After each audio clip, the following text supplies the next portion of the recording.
Olá, meus irmãos e amigos, mais uma vez juntos nesse tempo precioso para nós meditarmos na palavra do Senhor. Estamos exatamente na metade dos 150 salmos. Hoje é o salmo número 75. Quem diria, né? Eu ainda me recordo do dia em que nós começamos por esse caminho, meditando no salmo número 1. E eu me lembro do tema que a gente abordou. Você pode ser feliz. Porque o salmo começa com a bem-aventurança.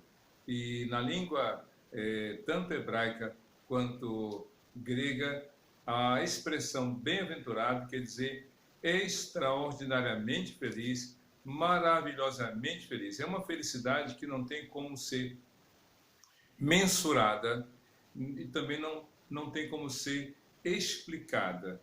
É algo que não tem como ser dimensionada. É algo de dentro para fora. E ao longo desses dias, que são mais de 75, uma vez que aos domingos nós não trabalhamos, nós não publicamos os salmos, já que temos os cultos tanto manhã quanto à noite. Mas tem sido uma experiência muito saudável, muito edificante, desafiadora, porque exige comprometimento, exige disciplina, exige dedicação. E eu falo tudo isso não para dizer que eu sou melhor do que os outros, mas simplesmente porque eu tenho uma ideia do desafio daqueles que realmente têm se comprometido com a palavra de Deus. E olha que eu só faço algo pequeno. Imagina aqueles, eu me recordo, quando li a história do cristianismo, dos copistas, daqueles homens que, à luz de vela, à luz do candeeiro, da candeia, liam os textos sagrados e faziam as suas cópias.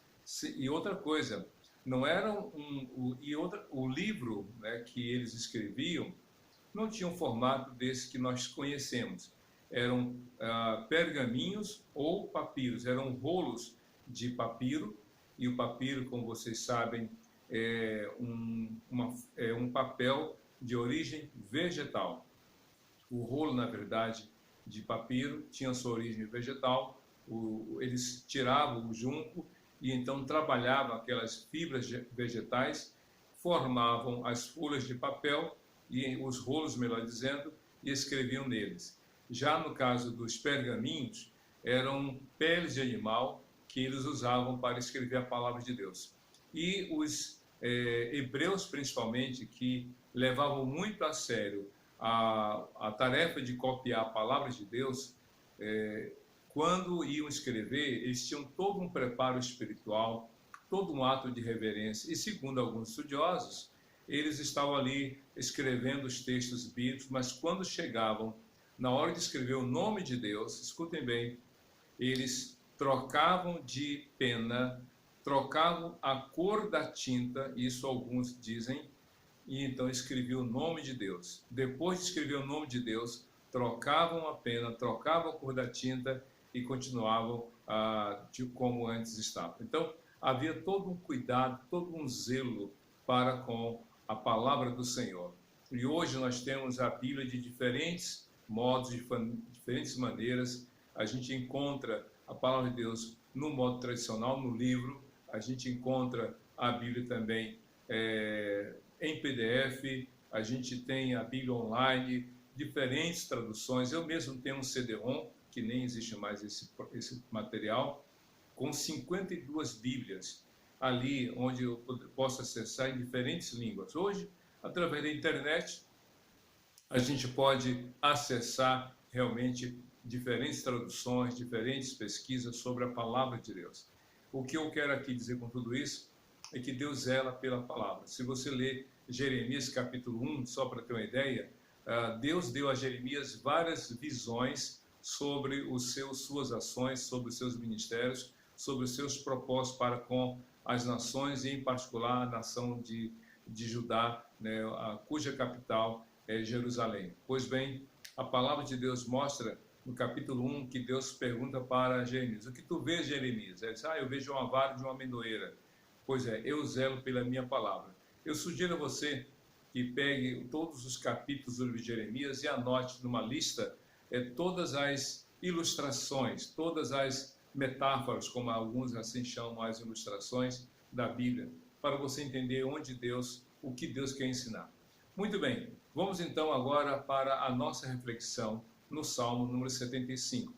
Se eu pudesse aqui dar um título a este Salmo, e eu tenho feito isso quando eu publico as reflexões, eu crio os títulos de acordo com a ênfase que determinado texto dá ou a interpretação que eu dou ao todo o Salmo. É uma livre, digamos, colocação, é uma livre compreensão dos textos. Não tem nenhum comprometimento, nenhum rigor teológico, é apenas uma compreensão, é como se fosse um tipo de sermão, é apenas uma interpretação particular ou uma aplicação, melhor dizendo. Interpretação é uma só, aplicação são várias. Pois bem, então se eu pudesse atribuir a este salmo um título, diria que é o Supremo Juiz de toda a terra. Exatamente isso. O Supremo Juiz de toda a terra. Quem é essa pessoa? Quem é esse Supremo Juiz de toda a terra? É disso que trata o salmo. São poucos os versículos, apenas 10. E o salmo começa com a seguinte declaração: Damos-te graças, ó Deus, damos-te graças, pois perto está o teu nome. A autoria deste salmo é atribuída à família de Asaf. Na verdade, esse já é o terceiro ou quarto salmo cuja autoria é atribuída à família de Asaf. E essa família de Asaf, como a gente já falou em outra ocasião, Asaf foi um líder religioso no que diz respeito à adoração pública a Deus. Asaf conduziu os hebreus no culto público e ele certamente exerceu uma grande influência na vida da sua família, a ponto deles darem sequência a esse ministério musical nos tempos de Israel, entre os reinos de Davi e Salomão, entre mais Salomão e seguintes. Muito bem, o que eles dizem?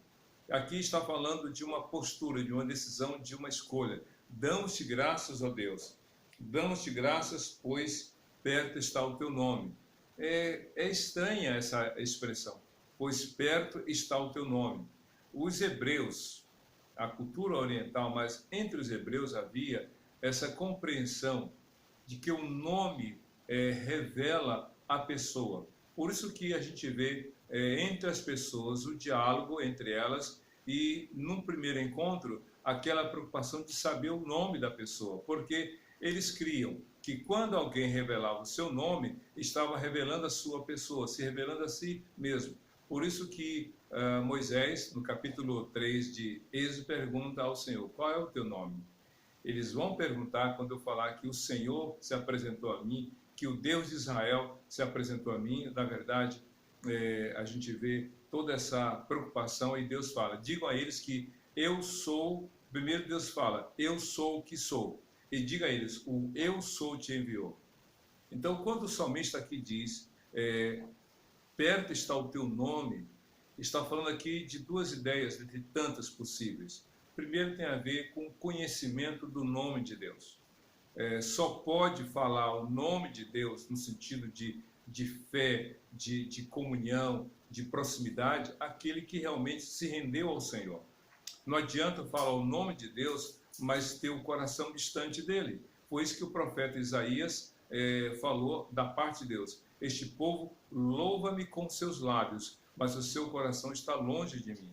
Então, não adianta você falar o nome do Senhor se não fizer a vontade dele. Se você ler Mateus capítulo 7, no final do capítulo, Jesus fala o seguinte: naquele dia muitos dirão: Senhor, em teu nome nós pregamos, em teu nome nós expulsamos demônios, curamos enfermos.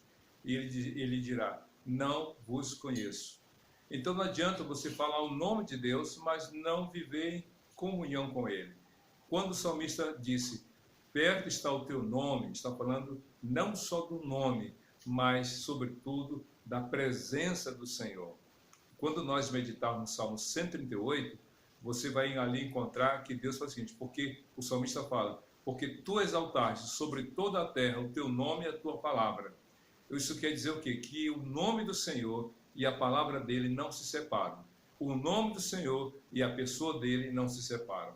A questão toda é a relação que você deve ter com o Senhor. Você conhece o nome do Senhor, você pronuncia o nome do Senhor, mas e o seu coração? Está longe ou está perto do Senhor?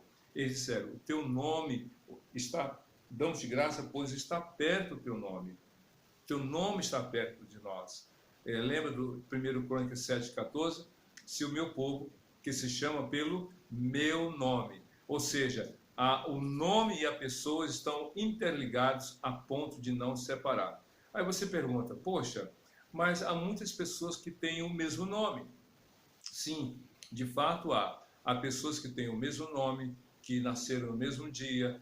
O nome, não só o nome, mas o sobrenome, que é algo assim muito mais limitado, mas existe. Mas a questão não é o nome só. Eu conheço uma pessoa que nasceu no dia 25 de dezembro e o nome dela lembra muito a relação de Jesus, já que 25 é o nome, é a data que comemoramos o nascimento de Jesus. E eu conheço um rapaz que o nome dele, quando eu perguntei, eu falei, qual o seu nome? Ele disse, Jesus. Eu falei, Jesus? Mas Jesus é um nome diferente. Não, meu nome é Jesus, mas eu não sou digno de levar o nome de Jesus, então eu me chamo Jesus. Eu conheci esse rapaz na região serrana. Que coisa interessante, o respeito. Então não basta ter o nome do Senhor, tem que ter comunhão com Ele. Como também registra a história dos antigos, conta que Alexandre o Grande mandou perfilar os seus soldados, e aí chamou um soldado, Alexandre! Aí esse soldado ouviu o seu nome e o comandante disse, dê um passo à frente. E ele se colocou à frente do batalhão, e então diz a história que Alexandre o Grande disse, você carrega o nome de um grande general. Ou você honra esse nome ou troca de nome. É interessante isso. Como nós temos conhecimento da parte de Deus, o nome do Senhor, o nome de Jesus, precisamos realmente honrar esse nome. E aí então diz aqui no verso 1 do Salmo 75, todos falam dos teus feitos maravilhosos. Ou seja, aqueles que conhecem o nome do Senhor, aqueles que percebem a ação de Deus, a obra de Deus, os milagres de Deus, testemunham os grandes feitos de Deus. Porque quando uma pessoa não crê, ela não fala, ela ri, ela debocha, faz pouco caso, mas aqueles que temem a Deus e que declararam a sua fé no Senhor, certamente têm toda uma alegria em falar dos grandes e maravilhosos feitos do Senhor. No reino de Deus, ou melhor, na ação de Deus, não existe milagre pequeno. Todo milagre é a intervenção de Deus, é a ação de Deus na história da humanidade para que o homem reconheça o poder de Deus, se renda a Ele e passe a confiar nele. Todos falam dos teus feitos maravilhosos. O que você tem feito ou falado da obra de Deus? E aí continua o Salmo 75, no verso 2. Tu dizes, eu determino o tempo em que julgarei com justiça. É a primeira frase que fala exatamente desse juiz supremo de toda a terra. O salmista diz, tu dizes, falando a respeito de Deus ou para Deus. Tu dizes, eu determino o tempo em que julgarei com justiça. Isso quer dizer, meus queridos irmãos e amigos, que haverá um tempo em que Deus há de julgar. Talvez algumas pessoas digam, como Deus está agindo, se o mal prospera, se há roubos, corrupção, se a injustiça humana tem corroído o coração daqueles que clamam por justiça, se a prática daqueles que julgam, condenando o inocente, absolvendo o culpado, não dá. O profeta Abacuque fala sobre isso, que ele estava realmente angustiado, tenso, até irado por causa da prosperidade dos homens maus. Mas Deus fala, calma, eu tenho já determinado o tempo em que julgarei toda a terra. Julgarei com justiça, diz aqui. De fato, vai chegar esse dia. Quando vai acontecer, não sabemos, mas é certo que vai acontecer. Amós, capítulo 4, versículo 12, o profeta escreveu, já que isso vai acontecer, prepara-te, ó Israel, para te encontrares com teu Deus. Escute bem uma coisa, quando uma pessoa vai para o julgamento ciente que cometeu crime, que errou, que cometeu, que não tem como negar as provas, ela vai com muito medo. Ela vai com certeza de que será condenada, mas apavorada. Porém, se a pessoa tem convicção de sua inocência, ela vai para aquele julgamento com paz no seu coração. Vou fazer uma outra comparação. Quando o aluno já, pelas suas notas, já está praticamente aprovado, aquela última prova que vai fazer, ele não tem que se preocupar, porque ele já está praticamente aprovado. Então ele vai para fazer aquela prova tranquilo, abraçando todo mundo, mandando beijo para todo mundo, cumprimentando o professor, por quê? Já passei, só vou cumprir tabela. Mas aquele aluno que foi mal nas notas anteriores, que tem que tirar 10 para poder passar de semestre, ele vai ali pianinho, apavorado, não quer saber de ninguém, que fica quietinho, por quê? Porque sabe que está no momento crítico. No dia do juízo final, e vai acontecer, como é que você vai estar? Em paz no seu coração, tranquilo diante de Deus, feliz porque sabe que o sangue de Cristo derramado na cruz te salvou, ou você vai apavorado, com medo, sabendo de que a palavra de condenação, de sentença, de inferno vai surgir? É a questão sua diante de Deus. Aqui no verso 3 diz o seguinte: quando treme a terra com todos os seus habitantes, sou eu que mantenho firmes as suas colunas. Deus está falando de que Ele tem o controle de tudo. Deus está dizendo que Ele é Senhor sobre todas as coisas. Alguns dizem que 2020 já deveria ter acabado. Outros, de forma mais exagerada, nem deveria ter existido 2020, já ter passado de 2019 a 2021. Por quê? Porque está sendo um ano muito difícil. Muita coisa ruim já tem acontecido desde janeiro. Várias tragédias, Brumadinho, a questão toda da Covid, a quarentena, agora o risco dessa nuvem de gafanhotos. Alguns não sabem o que virá depois da pandemia. Então, muitos estão dizendo, olha, nós estamos em crise. E aí diz o texto aqui: quando treme a terra, e a terra está tremendo, com tanta coisa ruim acontecendo, é a violência, é a corrupção, é a maldade dos homens, é a falta de empatia, filhos agredindo pais, pais abandonando filhos, uma situação muito crítica. De fato, as pessoas estão num momento muito difícil, mas Deus diz, eu estou no controle. Eu estou no controle da situação. Então confie em Jesus. Não se apavore. Se você está sendo bombardeado com maus pensamentos, para desistir da vida, para não seguir adiante, para jogar tudo para o alto, calma. Fale com a sua família, converse com seus familiares dentro de casa, não jogue para as redes sociais, coloque para a sua família, busque ajuda profissional, de profissionais de saúde mental, fale com essas pessoas, consulte. Para quê? Para que você tenha as instruções e o apoio necessários. Agora, acima de tudo, você precisa ajustar a sua vida com Deus.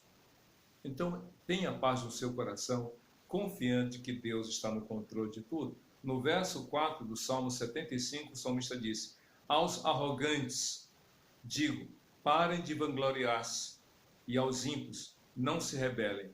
É interessante que o texto coloca essas duas palavras. Vou ler o verso 5, que é complementar. Vou ler o 4 e 5 novamente. Verso 4. Aos arrogantes digo, parem de vangloriar-se, e aos ímpios não se rebelem. Não se rebelem contra os céus, não falem com insolência. Então o texto fala de dois grupos sociais aqui, podemos assim, de dois grupos comportamentais. Posso aqui corrigir a frase. Os arrogantes e os rebeldes. Os arrogantes são aqueles que se levantam, se insurgem contra o Senhor, contra a palavra do Senhor, contra a igreja do Senhor, contra o Senhor Jesus, contra os servos do Senhor. Eles têm a coragem de falar coisas para se vangloriarem.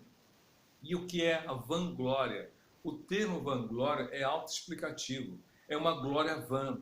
é uma glória que não se sustenta, que não tem sentido, que não tem base. Porque, na verdade, a glória que o homem busca para si já é um equívoco. Ele tem que buscar a glória do Senhor, viver para a glória do Senhor. O salmista, então, aqui diz, olha, palavras do Senhor, vocês que são arrogantes, não se vangloriem, porque a glória do homem passa, a glória do mundo passa.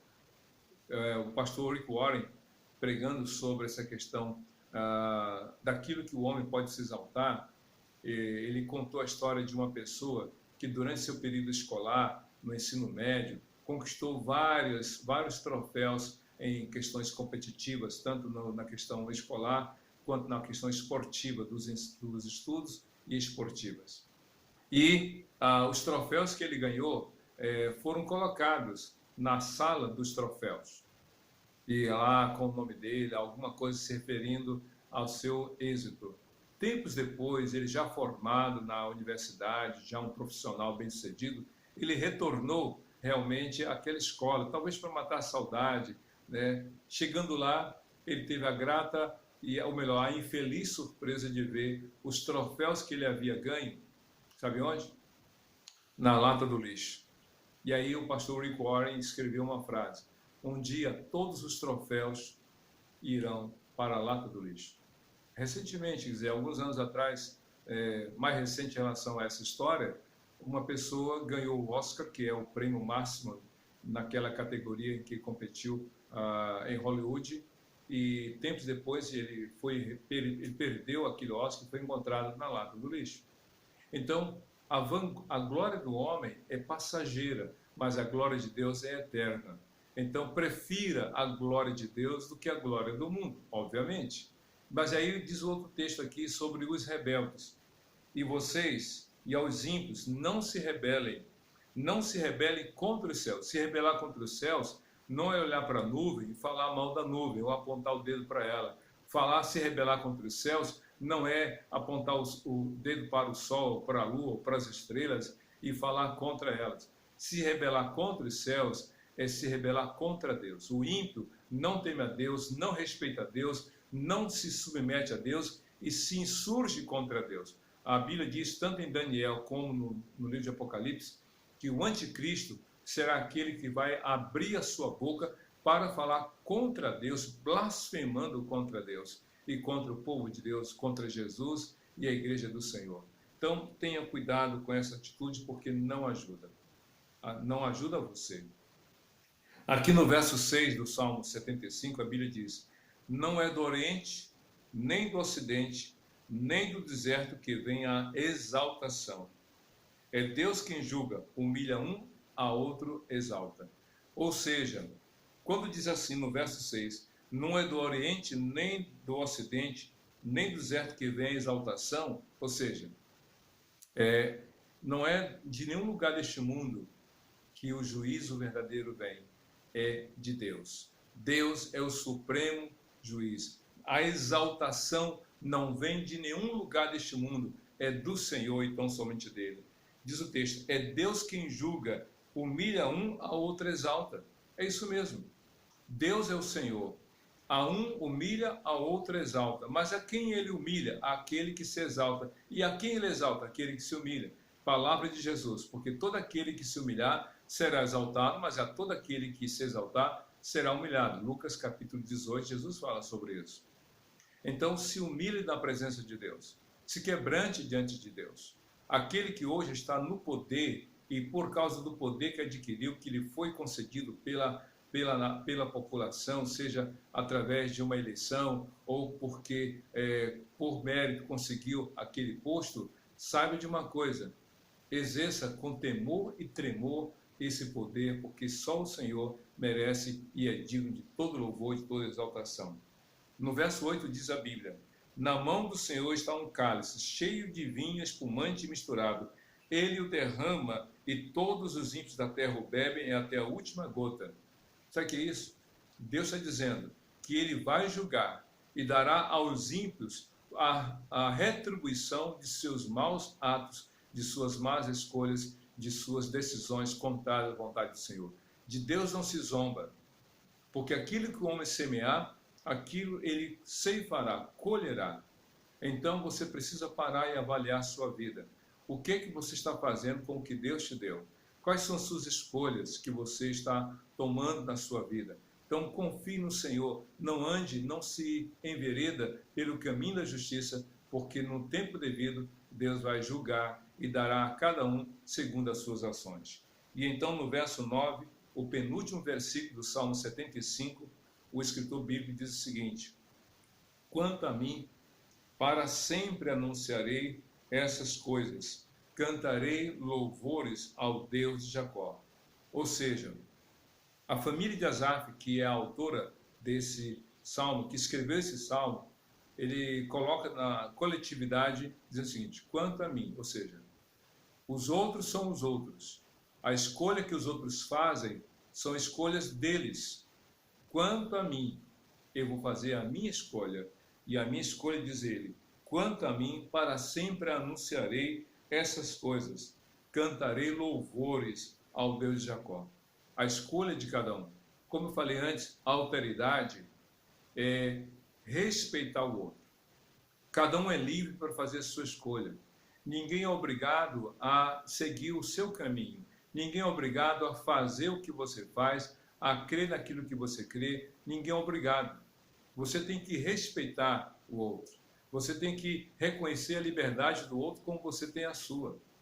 Hoje estamos vivendo uma época em que parece que há uma seletividade no exercício da alteridade. Como assim? Eu só respeito quem pensa igual a mim. Eu só realmente reconheço a liberdade daquele que anda comigo. Quem pensa diferente de mim, quem segue outro caminho que não o meu, eu espizinho, eu persigo, eu desrespeito. E a gente está vivendo uma época em que parece que só existe uma forma de pensar. E isso não é verdade. A gente precisa respeitar. O próprio Deus nos respeita. Jesus disse, entre pela porta estreita. Por quê? Porque pela porta larga muitos passam. Então Jesus respeita essa liberdade. Agora ele avisa em santo amor que cada um será responsável pelos seus atos. Então ele disse, quanto a mim, se você ler Josué capítulo 24, Josué faz o seguinte, hoje vocês têm que tomar uma decisão. Será que vocês vão seguir os deuses dos seus antepassados, que eles adoravam lá na Mesopotâmia? Ou vocês vão adorar os deuses dessa terra que agora estão habitando? Porém, eu e a minha casa serviremos ao Senhor.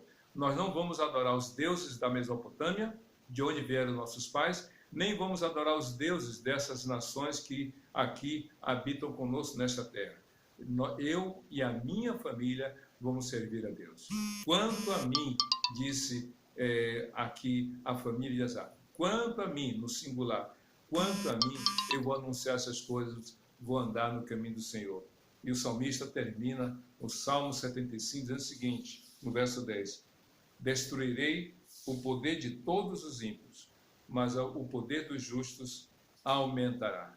Só quem é juiz de verdade, que julga com equidade, com equilíbrio, com justiça mesmo, tem essa autoridade para dizer, e é Deus quem fala, destruirei o poder dos ímpios, de todos os ímpios.